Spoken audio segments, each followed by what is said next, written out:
सालों पहले चंदेरी जंगल में 3 बकरे रहते थे। तीनों भाई थे जो हमेशा मिलजुल कर घास खाते थे। एक बड़े से मैदान में वो रोज जाते और भरपेट खाकर खुशी खुशी साथ रहते थे। धीरे धीरे उस जगह की घास खत्म होने लगी तो उनमें से सबसे बड़े बकरे ने कहा कि अब हमें यह जगह छोड़नी होगी। यहाँ खाने के लिए अब कुछ भी नहीं बचा है। तब सबसे छोटे बकरे ने कहा कि नदी के दूसरी ओर ऐसी जगह है जहाँ चारों ओर घास ही घास है। अगर हम वहाँ चले जाएं, तो आराम से पूरी जिंदगी गुजार सकते हैं।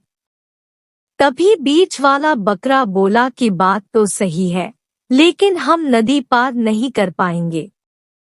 नदी के बीच में बने पुल के नीचे एक राक्षस रहता है। वो वहां से गुजरने वाले हर किसी को खा जाता है। तब सबसे बड़े बकरे ने कहा कि मेरे पास एक तरकीब है जिससे हम उस राक्षस को मार सकते हैं। उसने अपने दाएनों भाई के कान में कुछ कहा और सभी खुशी खुशी नदी की ओर जाने लगे। पुल के पास पहुंचते ही सभी बकरे एक पेड़ के पीछे छुप गए। तभी बड़े बकरे ने सबसे छोटे बकरे को इशारा करके पुल पार करने को कहा। जैसे ही वह छोटा बकरा पुल पार करने लगा तो वहां राक्षस आ गया। राक्षस बोला, तुम्हारी यहाँ आने की हिम्मत कैसे हुई? अब मैं तुमको खा जाऊंगा।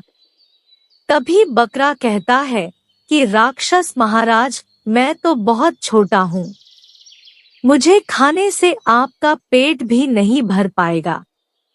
आप एक काम कीजिए, पीछे मेरा बड़ा भाई आ रहा है, वो बहुत मोटा है, आप उसको खाकर अपनी भूख मिटा लो।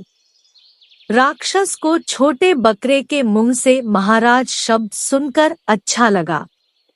खुश होते हुए राक्षस ने कहा, ठीक है, तुम बहुत छोटे हो, मैं तुम्हारे बड़े भाई को खा लूंगा। छोटा बकरा वहां से चला गया। इसके बाद बड़े बकरे ने दूसरे बकरे को इशारा किया।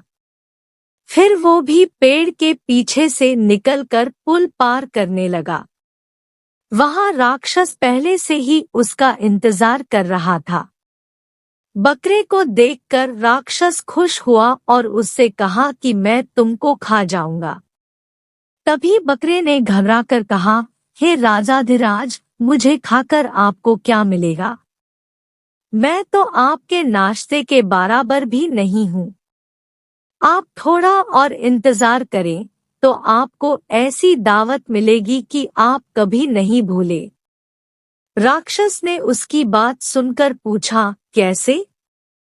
तब बकरे ने कहा कि पीछे से मेरा बड़ा भाई आ रहा है, वो मेरे जैसे 10 बकरों के बराबर है। आप उसे कई दिनों तक आराम से खा सकते हैं। राक्षस ने उसके मुंह से राजाधिराज और मोटा बकरा खाने की बात सुनकर उसे पुल पार करने की इजाजत दे दी। आखिर में सबसे बड़ा बकरा पुल के ऊपर चढ़ा और उसे पार करने लगा। तभी उसके सामने राक्षस आ गया और जोर जोर से हंसने लगा। हंसने के बाद राक्षस ने कहा कि आज तो मजा ही आ गया। तुम बहुत मोटे हो, तुम्हें खाकर मैं अपनी भूख मिटाऊंगा। राक्षस की बात सुनकर बकरा कुछ कदम पीछे गया और तेजी से दौड़ता हुआ राक्षस के सीने पर अपने सींग मार दिए। अचानक हुए वार से राक्षस संभल नहीं पाया और पानी में गिर गया। गिरते ही वह नदी के तेज बहाव में बहता हुआ दूर निकल गया। इसके बाद तीनों बकरे आराम से अपनी जिंदगी नई जगह में घास खाते हुए गुजारने लगे। कहानी से सीख, मुसीबत आने पर कभी डरना नहीं चाहिए और हिम्मत व सूझबूझ से काम करना चाहिए।